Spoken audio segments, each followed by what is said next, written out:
Hello dear students, welcome once again to the next class. तो बच्चों, last lecture में हमने आपको लिमिट्स चैप्टर कंप्लीट किया था। तो आज मैं नया चैप्टर शुरू कर रहा हूँ, उसका second part limits and derivative का, दैट इज डेरिवेटिव्स।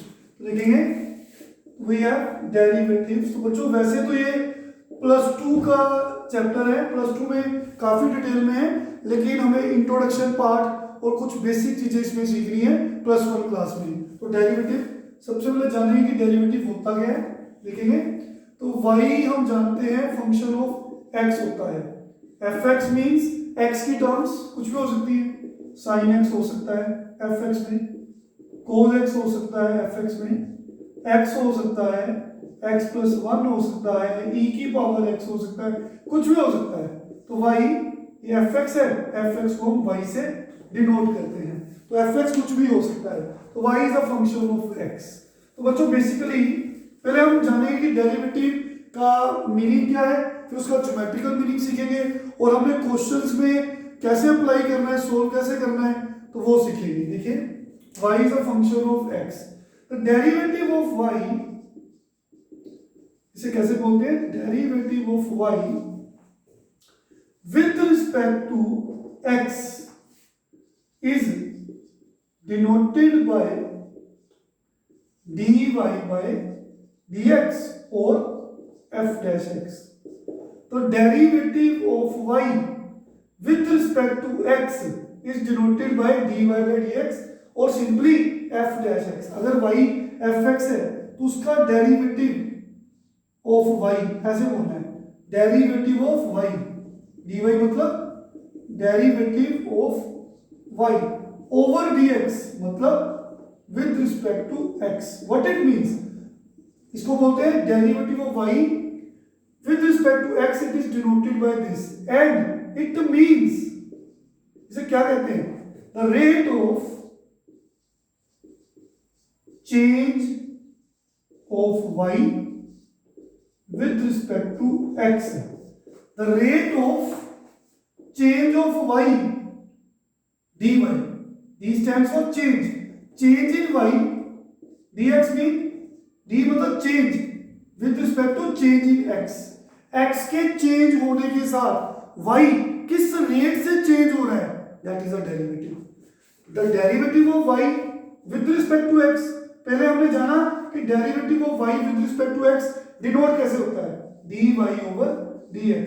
इसे बोलना है डेरिवेटिव ऑफ y dx मतलब विद रिस्पेक्ट टू x। अगर मैं ऐसे लिखता, मान लो z is a function of x, तो इधर z है इधर x का फंक्शन है, तो हम लिखते हैं derivative of z with respect to x। जो राइट हैंड साइड में फंक्शन है वो नीचे आ रहा है वेरिएबल, और z है वो ऊपर आ रहा है। अगर मान लो ऐसे होता, इधर t का फंक्शन होता, मान लो कोई भी t की टर्म्स होती, हम बोलते derivative of y with respect to t। ये तो लिखना है अभी हमें। फिर हमने सीखा इसका मतलब क्या है, rate of change of y with respect to x। x के चेंज होने के साथ y किस रेट से चेंज हो रहा है, that is called a derivative. तो सिंपली ये पढ़ना कैसे, लिखना कैसे है, इसको बोलते कैसे है, इसका मतलब क्या है, अभी ये सीखा हमने सिर्फ। अभी हम ज्योमेट्रिकल मीनिंग सीखेंगे इसका, फिर हमें क्लियर होगा। तो देखेंगे बच्चों, जैसे हमने लिमिट चैप्टर सोल्व किया ना, अभी लिमिट, तो पहले हम इसकी डेफिनेशन सीखेंगे कि बाय डेफिनेशन जहां एक प्रिंसिपल है उसे बोलते हैं बाय फर्स्ट प्रिंसिपल। जब ये इंट्रोड्यूस हुआ, इसकी डेफिनेशन बनी, तो डेरिवेटिव को सोल्व करने के लिए इसकी डेफिनेशन क्या है, जब फर्स्ट प्रिंसिपल के अकॉर्डिंग जो डेरिवेटिव होता है किसी फंक्शन का, उसको dy by dx से लिखा जाता है, और उसकी वैल्यू क्या होती है, limit h approaches to 0 f of x plus h minus f of x over h। Simply इस लिमिट को सोल्व करोगे, f of x plus h minus F X over h when h approaches to 0। हाँ जी बच्चों, तो this is dy by dx। I hope clear है सबको। तो ये बेसिकली इस लिमिट को सोल्व करना होता है। ये लिमिट अगर एग्जिस्ट करेगी, इसकी कुछ ना कुछ वैल्यू मिलेगी, तो जो उसकी वैल्यू मिलेगी दैट इज डेरिवेटिव। तो डेरिवेटिव की वैल्यू फाइंड करने के लिए मेथड या एच मेथड भी इसे बोलते हैं, जहां फर्स्ट प्रिंसिपल भी बोलते हैं। तो डेरिवेटिव ऐसे निकाला जाता है इस फॉर्मूले की हेल्प से।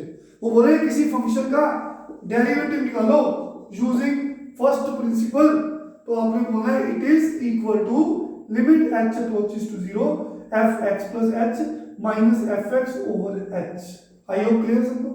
लेकिन अगर वो बोले कि आपने इस पॉइंट पे निकालना है x इक्वल टू ए पे, तो डेरिवेटिव का फार्मूला ये बन जाएगा, x की जगह पे आपको a पुट कर देना है। तो अभी हमने सिर्फ सीखा कि सम्स कैसे सोल्व करते हैं, डेरिवेटिव लिखते कैसे हैं, हाँ जी, लिमिट की हेल्प, क्योंकि लिमिट सीख के आए अभी हमने, इससे पीछे लिमिट्स चैप्टर पढ़ा है, तो लिमिट हमें सोल्व करनी आती है।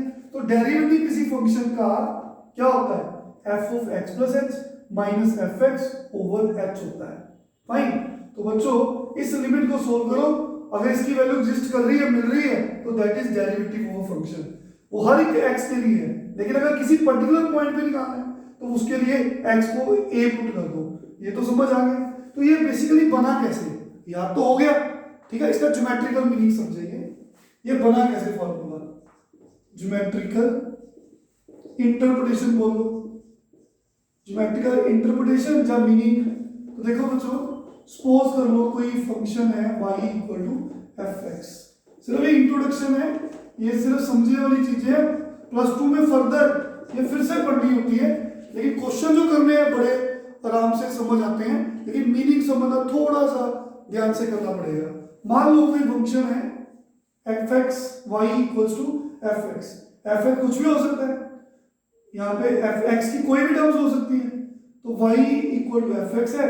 मान लो कि उसका कुछ ग्राफ ऐसे है, जब हमने जैसे हम कोई एफ एक्स लेते हैं, मान लो एक्स स्क्वायर प्लस 1 लेते हैं, जब कोई भी ग्राफ लेते हैं, फिर हम x और y की वैल्यूज पुट करते हैं, फिर वो सारे पॉइंट्स इकट्ठे करके, मान लो सिर्फ मीनिंग समझने के लिए, मान लो ये ग्राफ बन गया।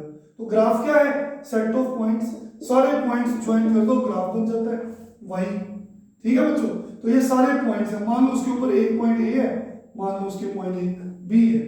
तो बच्चों ये ओरिजिन है, यहां से सपोज करो इस पॉइंट पे मूव किया a यूनिट्स, a डिस्टेंस, मान लो ये ओरिजिन है, तो x की तरफ कुछ डिस्टेंस मूव किया, मान लो उसकी वैल्यू स्मॉल a है।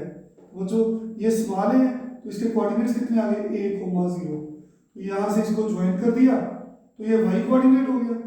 तो ये y कोऑर्डिनेट, x कोऑर्डिनेट कितना है, एब्सिसा, ये डिस्टेंस, तो ये डिस्टेंस कितना है, y कोऑर्डिनेट। ये कैसे मिलता है, x की वैल्यू, ये y कितना है, x a है, अगर x a है तो y कितना हुआ, f ऑफ a, तो y की वैल्यू f ऑफ a आ गई। तो बच्चों ये a के कोऑर्डिनेट्स आ गए। इन द सेम वे मान लो मैं थोड़ी आगे जाता हूँ, h डिस्टेंस और मूव करता हूँ, मान लो सिर्फ मीनिंग समझना है, ठीक है। तो कुछ डिस्टेंस पे जाके मान लो यहाँ पे पहुंच जाता हूँ, तो ये डिस्टेंस हो गया, मान लो ये a प्लस एच कोमा 0, ये डिस्टेंस a है, h डिस्टेंस आगे मूव किया, तो ये टोटल डिस्टेंस 0 से कितना बन गया, o से a प्लस एच, तो ये x एक्सिस में y कोऑर्डिनेट 0 होगा। फिर मैंने मान लो ये b कहीं यहाँ पे रखता हूँ ऐसे, तो ये डिस्टेंस ये वाला, तो इसका x कोऑर्डिनेट एब्सिसा कितना है, a प्लस एच। तो अगर x a प्लस एच है, हाँ जी बच्चों, तो y कोऑर्डिनेट कितना होगा, अगर x a प्लस एच है तो y कितना होगा, f of a plus H. हम इसका मीनिंग समझ रहे हैं बच्चों, क्वेश्चंस करने बड़े आसान है, मीनिंग थोड़ा सा टेक्निकल है, लेकिन समझना जरूरी है, हायर क्लासेस में इसकी इंपॉर्टेंस समझ आएगी। तो देखेंगे, तो बच्चों ए बी एक कर्व है, उस पे हमने दो पॉइंट्स ए और बी ले लिए, कैपिटल ए के कोऑर्डिनेट्स ए एफ है, ये एक्स कोऑर्डिनेट ए, वाई कोऑर्डिनेट निकालने के लिए इस फंक्शन में वाई में एक्स को ए पुट कर दो। इन द सेम मान लो ये ए से आगे ये डिस्टेंस एच है, तो ओ से लेकर यहाँ तक डिस्टेंस कितना हो गया, मान लो ये एल है, ये एम है, तो ये ओ एम डिस्टेंस कितना हो गया, ए प्लस एच। तो यहाँ पे तो 0 होगा, लेकिन ये एक्स कोऑर्डिनेट कौन है, ये जो डिस्टेंस होता है शीशा, वाई कोऑर्डिनेट के लिए एक्स को ए प्लस एच पुट कर दिया। अब ए और बी को अगर मैं ज्वाइन कर दूं तो एक कोड बन जाएगा ऐसे, अगर मैं ए और बी को ज्वाइन कर दूं तो ये कोड बन जाएगी। तो हम लिखेंगे स्लोप ऑफ कोड ए बी। तो स्लोप कैसे निकालते हैं, हमें फार्मूला याद है स्लोप निकालने का। लाइन की स्लोप ए बी एक कोड है, एक लाइन है, तो स्लोप ऑफ लाइन क्या होती है हम ये भी जानते हैं। अगर मान लो a पॉइंट x1 y1 है, हमने स्ट्रेट लाइन में पढ़ा है, b x2 y2 है, तो slope of line A B क्या होती है y2 minus y1 over x2 minus x1। दोनों के y कोऑर्डिनेट्स माइनस कर दो, डिवाइड बाय दोनों के x कोऑर्डिनेट्स माइनस कर दो, तो स्लोप ऑफ कोड ए बी कितनी होगी, दोनों के y कोऑर्डिनेट्स माइनस कर दिए लाइक दिस, डिवाइड बाय दोनों के x कोऑर्डिनेट्स माइनस कर दिए, a से a कैंसिल हो गया। तो स्लोप ऑफ कोड कितनी होगी F A plus H minus F A divide by H. यहां तक समझ आ गया। तो कोड की स्लोप होगी बच्चों F of A plus H minus F A over H. Suppose कर लो ये बी पॉइंट से मैं पीछे किसी इस पॉइंट पे आ गया, तो फिर मान लो ये बी पॉइंट यहां पे आ गया, मैंने दोनों का डिस्टेंस कम कर दिया। अगर डिस्टेंस कम कर दिया तो फिर कोड मान लो बी अब यहां पे आ गया, तो कोड ए बी की जो स्लोप होगी वो कुछ आ जाएगी ना कुछ। सपोज कर लो मैं बी को और पास ले गया ए के, सोन मान लो और आगे आ गया, सपोज करो और आगे आ गया, तो बच्चों जैसे जैसे बी ए के पास आ रहा है ये डिस्टेंस एच कम हो रहा है। जैसे बी स्टार्ट यहां से था, पहले ये ए है ये बी है, ओके। तो बच्चों हमने स्लोप ऑफ कोड ए बी निकाली तो ये बन गई। अगर मैं बी को सपोज कर लो यहां पे ले जाता तो ये डिस्टेंस एच ने कम हो जाना था, क्वाइट ऑब्वियस। अगर ये बी सपोज करो मैं यहां पे लिखता तो एच और छोटा हो जाता। तो जैसे जैसे बी ए को अप्रोच करेगा, बी ए के पास जाएगा, वैसे वैसे एच छोटा होता जाएगा। अगर बी बिल्कुल सपोज करो ए के पास आ गया, लाइक बी ए के ऊपर कोइंसाइड कर गया, इसके ऊपर आ गया, तो जो डिस्टेंस एच बिल्कुल खत्म हो सकता है, एच जीरो को अप्रोच करेगा। आई होप क्लियर है सबको।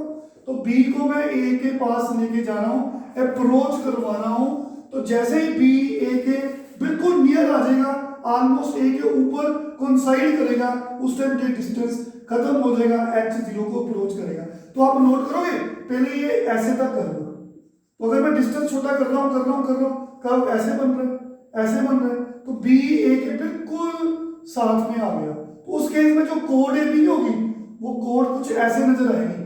अगर ए और बी सपोज करो बिल्कुल नियर आ गए, यहाँ पे बी है मान लो, तो बच्चों जो कोड ए बी है कोड नहीं रहेगी, वो टेंजेंट बन जाएगी। तो टेंजेंट क्या होता है, वो लाइन टेंजेंट होती है कर्व को जो सिर्फ एक पॉइंट पे टच करती है। आपने छोटी का सिर्फ पढ़ा है, ये सर्कल है, ये लाइन जो सर्कल को एक पॉइंट पे टच करती है वो टेंजेंट लाइन होती है। इसी तरह कोई भी कर्व है जो कर्व, वो स्ट्रेट लाइन जो कर्व को सिर्फ एक पॉइंट पे टच करती है, दैट इज टेंजेंट लाइन। जैसे जैसे बी ए को अप्रोच कर रहा है, एच जीरो को अप्रोच करेगा, बी ए को कोइंसाइड कर लेगा, बिल्कुल पास आ जाएगा, तब वो कोड जो है वो टेंजेंट बन जाएगी। तो ये तो स्लोप ऑफ कोड थी। तो इसका मतलब व्हेन आप लिख लो B approaches to A, that is H approaches to zero, then slope of chord becomes slope of tangent। तो टेंजेंट की स्लोप कब बनेगी, दैट इज, हाँ जी बच्चों बोलो, वो क्या बनेगी, ये स्लोप ऑफ कोड ये थी ना, ये अगर मैं h को जीरो को अप्रोच कराता हूं, that is h approaches to zero, फिर मैं लिमिट लिखता हूं अप्रोच के वक्त। तो जब ये लिमिट जब h जीरो को अप्रोच करेगा तो ये जो है कोड की स्लोप अब ये स्लोप ऑफ टेंजेंट बन गई। तो स्लोप ऑफ टेंजेंट क्या होती है, अभी मैंने बताया, change in y over change in x। Slope ऐसे निकालते हैं।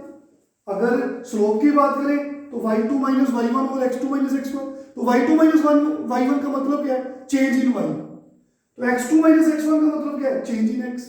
तो बच्चों slope of tangent, this is slope of tangent, ठीक है। तो स्लोप ऑफ टेंजेंट क्या होती है, चेंज। तो चेंज मतलब rate of change of y with respect to x, derivative. तो ज्योमेट्रिकल मीनिंग हमने ये प्रूव कर दिया। आगे जो सिलेबस में नहीं है प्रूफ, लेकिन आज समझ आ गया ये फॉर्मूला बना कैसे। तो this is slope of tangent, and slope of tangent हमने लाइन की कैसे निकाली थी, change in y over change in x। तो change in y over change in x अभी बताया डेरिवेटिव को बोलते हैं, तो dy बाई dx बन गया। तो dy बाई dx को हम f डैश x भी लिखते हैं, अभी बताया मैंने, लेकिन ये किस पॉइंट पे स्लोप निकली, कैपिटल ए पे। कैपिटल ए पे x की वैल्यू कितनी है, स्मॉल है, तो हम बोलेंगे तो this is derivative at x equal to a। वो क्या है, derivative at x equal to a को हम f डैश a से लिख सकते हैं। तो बच्चों ये लिमिट जो है ये f डैश a के इक्वल है। तो ये फॉर्मूला हमें सम्स में अप्लाई करना है क्वेश्चंस में, एक्सरसाइज में सारे क्वेश्चन ऐसे सोल्व करने हैं। तो आज हमने इसका ज्योमेट्रिकल मीनिंग सीखा, तो नेक्स्ट लेक्चर में हम क्वेश्चन शुरू करेंगे। Thank you very much, take care.